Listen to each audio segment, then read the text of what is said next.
No problem. We're very official over here. People love this year. USB? Yeah, airplane Are mode you is ready? on. Rabbi, USB? Weitzner, are you ready? Chaim, you ready? Okay. This week's Parshas Chayei. We learn about the life of Avraham Avinu, continuing the legacy of Avraham Avinu, and the Torah delves in to two parts of the life of Avraham Avinu. We see again the Gavaldik Midah of Chesed. The first part of the Parsha deals with the Kfura Sarah. As Avraham Avinu buries Sarah, he buys the plot for Sarah. And there's an interesting medrash. The medrash says, "Va'acharei kain kava Avraham es Sarah ishtoi," and the medrash darshans each part of the pasuk, and the pasuk says as follows: "Hado diksiv roidev tzedakah v'chesed," those that chase after tzedakah v'chesed, Yimotzei Chayim tzedakah v'kavod. The people that chase tzedakah v'chesed, they find Chayim, life, tzedakah v'kavod. So on the word chesed, the pasuk is darshaned shegomal chesed l'Sarah, that Avraham Avinu did a gavaldik chesed for Sarah and he buried Sarah. And the question is, when we look at the life of Avraham Avinu, the gavaldik about chesed that Avraham Avinu was, a whole entire life of servicing orchim, and all the chasadim he did. This is how the Torah views the Baal Chesed Avram, that he buried Sarah Imenu. What does the medrash mean? He was the Baal Chesed because he buried Sarah? That's one question. Another question I'd like to ask is that further on in the parasha we see when Eliezer goes to find a shidduch for Yitzchak, he has one t'nai, one contingency, that the girl must be a Balas Chesed. She must be a Balas Chesed.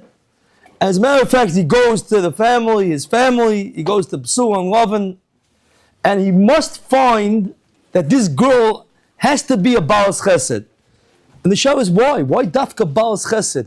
Why Dafka? And not only that, he comes to the house of Lavan, and he comes to the house of Besuel, which they were Oivda Avodah Zarah. They were Kaifrim. And instead, he wants to do a shidduch of a family that attends church, attends kfira, avodah zarah.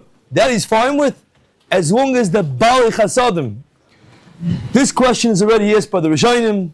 The Ran asked the question in Droshes, and the Ran says the reason for that is because if somebody has a bad character trait, a bad midah, that goes b'Yerusha from one door to the next door.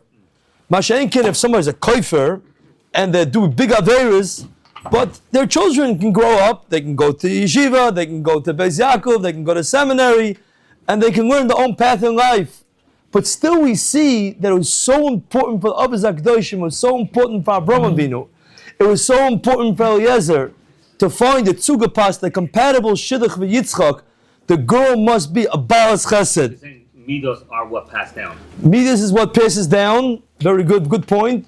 And we see that as well in Ammon and Moav. Ammon and Moav are ostracized from Klal Yisrael ad olam.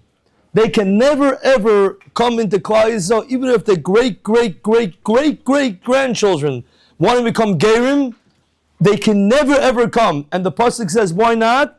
Asher kidu eschem balechem b'mayim.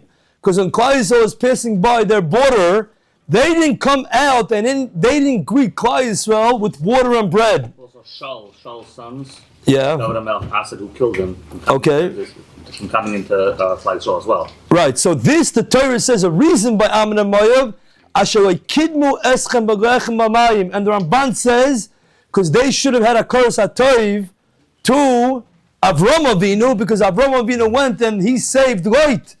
Lot was his grandchildren, Ammon and Moav, and they should have gone out and had a koros hatoiv, the midah of chesed, a koros hatoiv, to Avraham Avinu's grandchildren, and they lack that midah. Therefore, they can never ever come to Klal Yisrael. They're ostracized from Klal Yisrael. So we see that the midah of chesed, like you made a very good point, goes b'Yerusha, goes midar l'dar. But let's focus on this midah, this quality of chesed. What is this midah of chesed? So let's go back to last week's parsha. Let's go back just for a moment. Valdika parsha, Avraham Avinu is recuperating from Milah, and he feels very bad that he can't be Bal Machnas Orach, and the Eibishter helps him out. He keeps the Orchim away. There's a sun, there's a heat wave, nobody's coming. And Avraham Avinu feels very, very bad. He feels terrible to the point that he's mamish, he's down, he's baleidik.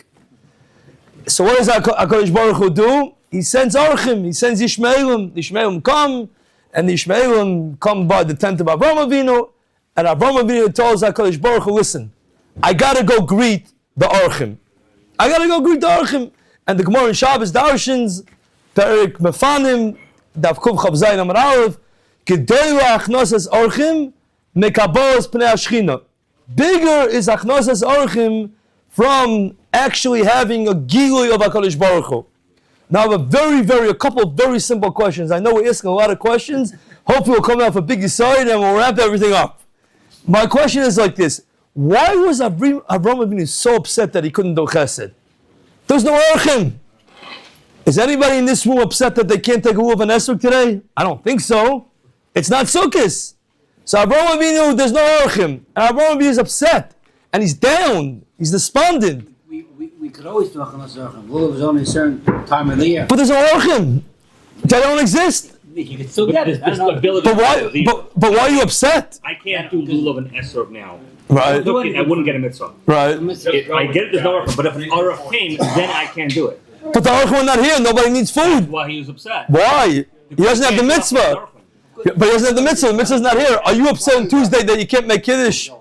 I have the opportunity to do the mitzvah, and I'm sick. I can't run out. I can understand that if there's a guest outside and you can't get to the door because you're in a wheelchair, chas v'shalom, I understand. I'm upset.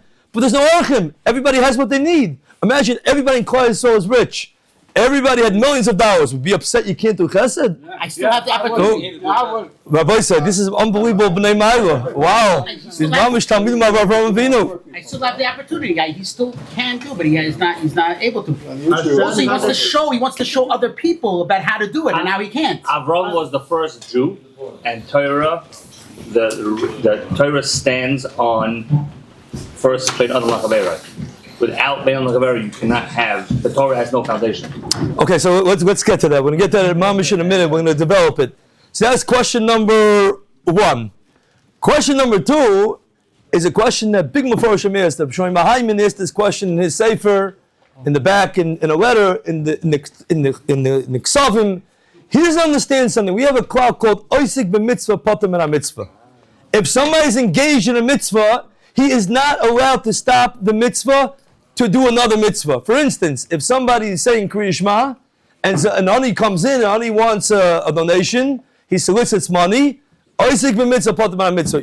According to certain Rishonim in Maseches Sukkah, you don't have a right to stop doing the mitzvah that you're engaged in to perform another mitzvah. So here's some Shlomo Hayman. How can Avraham Avinu go away from HaKadosh Baruch Hu? He's middle of doing a tremendous mitzvah with dafka.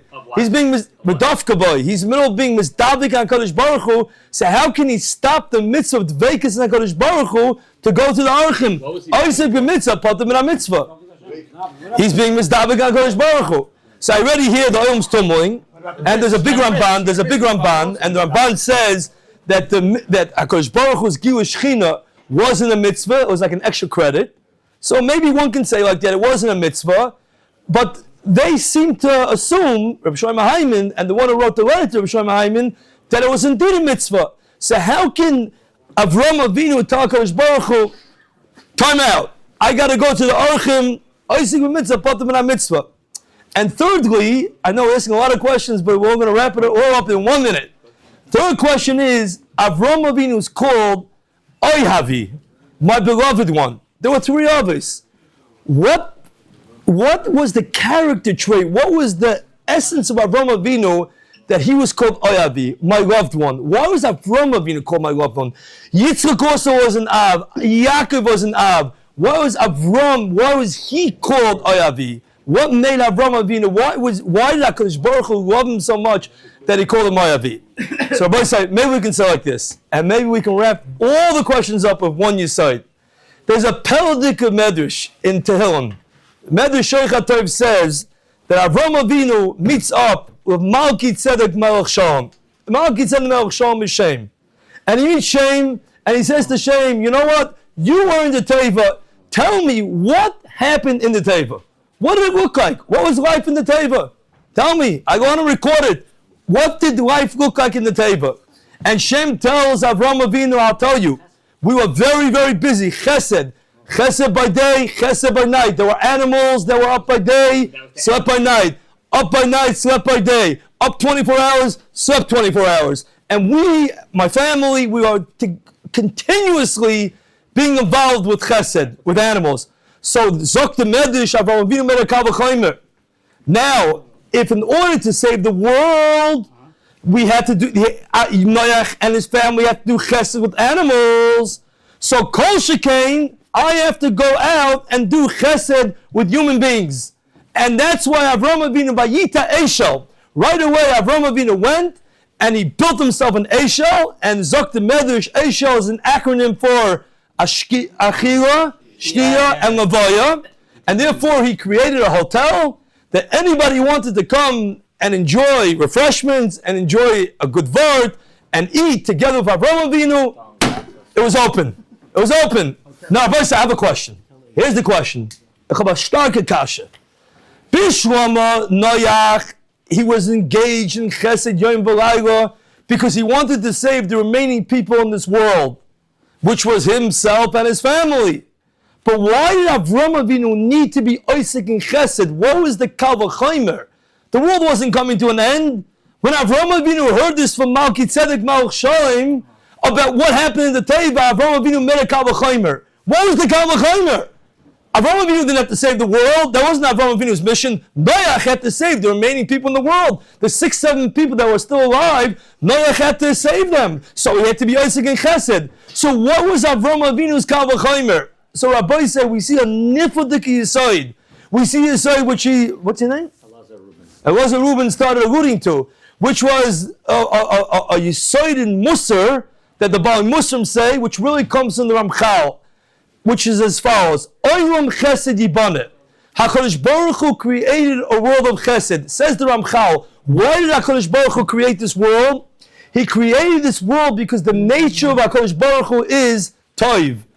And it's in a good nature to share with other people. And since HaKadosh Baruch Hu is kulei toiv, therefore HaKadosh Baruch Hu created the world in order that there should be beneficiaries that he can share his toiv with.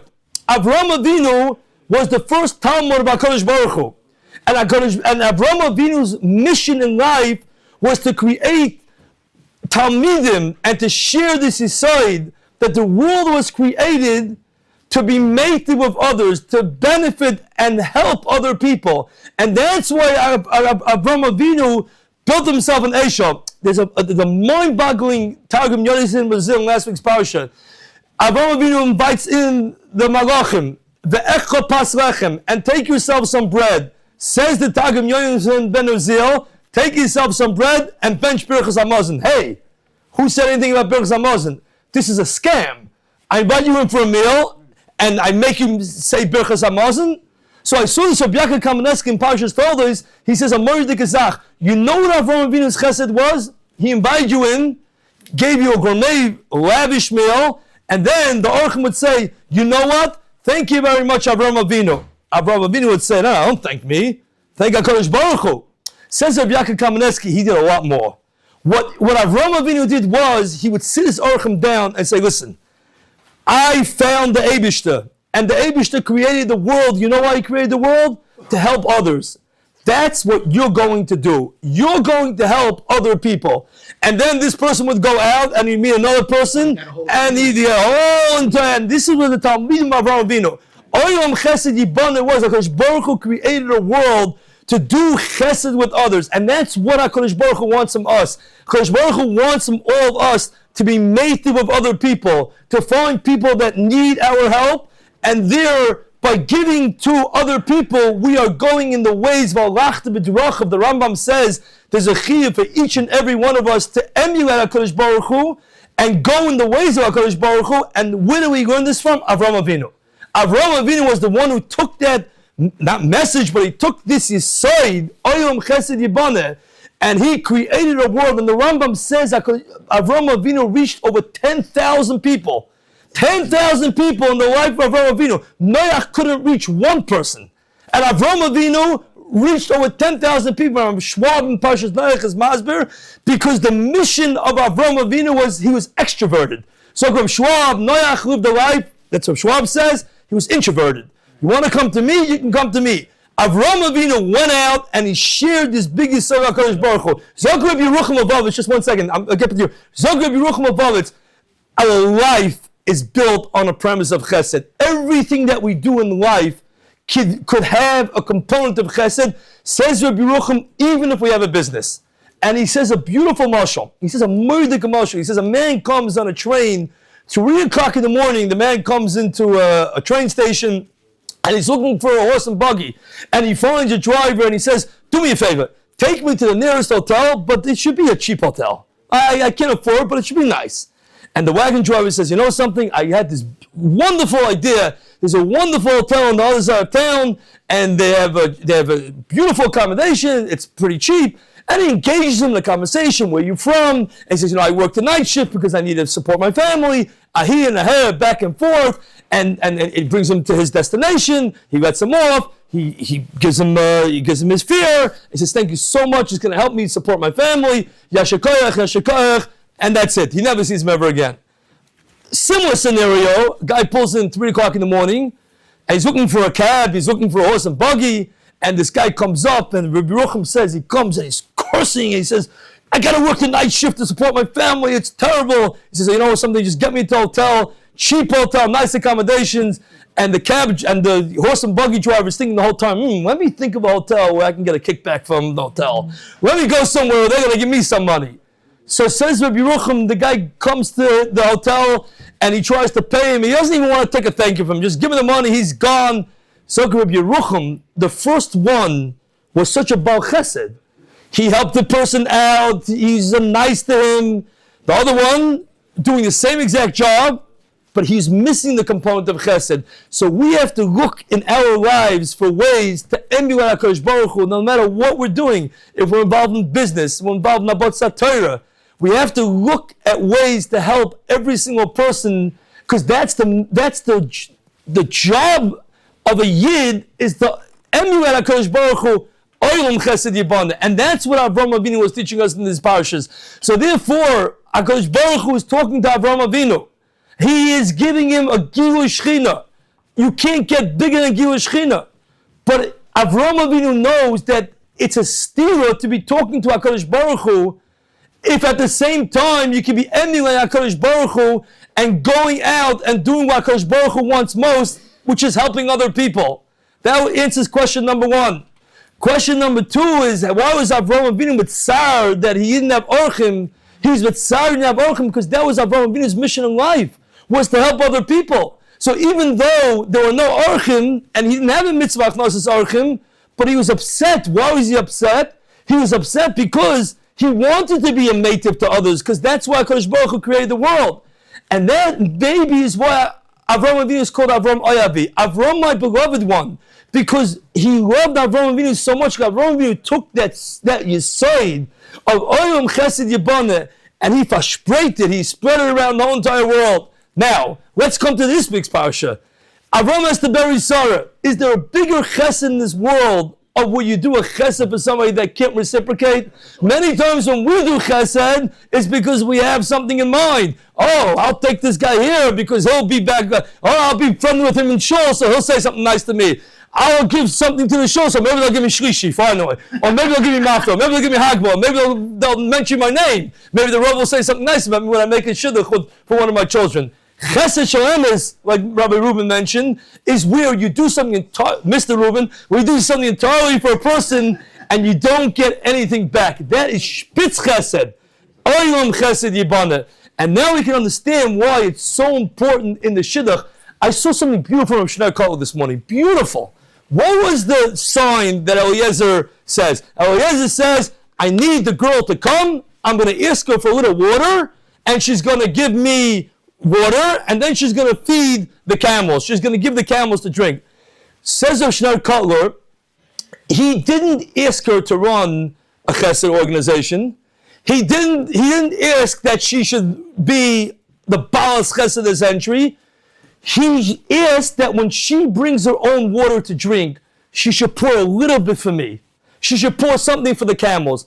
Somebody, when they're doing an act and they have somebody else in mind at the same time, that is what chesed is. You don't have to do heroism. You don't have to do big heroics. The mere fact that somebody is thinking about somebody else when they're thinking about themselves, oh yeah, I'm taking something to drink. Let me give something to my chaver. I read recently in one of Rabbi Bender's books, a wonderful thing. He said when he was growing up, he attended a Zeiri Mav Malka. It's probably over 65 years ago. And he said the first speaker was Rabbi Belsky. Excuse me? Pirche. I'm sorry, Pirche. Yeah. The first time it was run by the Agudah, if I'm not mistaken. And the first speaker was Rabbi Belsky. And Rabbi Belsky was talking to a bunch of yeshiva boys. And he said, boys, you got to be mashpi on other people. You got to reach out to other bachim in yeshiva. And the next speaker was the Yeshiva Beis Talmud. And he says, Chas v'sholom, a bach has to sit in a seat, and he can't get out of his seat, and he has to run Torah. And the third speaker was a Shlomo Freifeld, which is a Talmud of Hutner, who was always very involved, very active. And he said, it's not a stira. That alone, that yeshiva bach is learning, is such a big hashpah on others. And our whole entire life, whatever we do, there are always people looking at us for direction and always learning from us. And that is the concept of Adam Chesed Yibanet. Look at the flip side of where you don't have Chesed. What was the town that didn't have Chesed? Stoim. Stoim didn't have Chesed. Everybody was into self-saturating themselves. And look what happened to Stoim. It went down as a place that the Torah calls Ta'eva. So when we engage in chesed and we involve other people, when we have a bigger circle, there's bracha and there's chayim. But Rachmanu Litzlan, when we don't involve other people, it becomes te'eva. Now I want to just finish with one story that somebody told me, Mamish last week, told me, I asked him if I can tell the story, but didn't give permission to say his name. I believe that this individual in 25 years from now will be from the Gedolim and Klal Yisrael, if he's not yet a Gadol. He's a tremendous Talmid Chacham. I happen to know him because I have a child that attended Camp Simcha, and I met him many times in Camp Simcha, and his child, whatever has an issue, I don't know exactly what his child issue is, but he told me, not that long ago, recently he told me that at one point of his child's life, the child needed a kidney transplant. Needed a kidney transplant, and it was very hard for him to find a donor. He couldn't find a donor for his child. And finally, it was decided that his wife was going to be a donor for his child. His wife was going to be a donor. So he told me that before the procedure, they needed dialysis for months. And after the procedure, they needed dialysis for months as well. Don't know why, but this is what he told me. And he told me he picked a particular Thursday, or the hospital told him in Boston, a particular Thursday of when the transplant was going to take place. So he said he was a young family at the time, he made all the arrangements with his family in order to farm all the kids out, and he lives somewhere in the tri-state area, and they were going to go to Boston, and this child's going here, he's a large family, 10 children cannot hire, and he farmed all the kids out, and he called up all the yeshivas to say Tehillim for his child and for his wife on that particular day of when they're going to have the transplant, and everything was set. And now his wife went up to Boston on Monday to have a workup.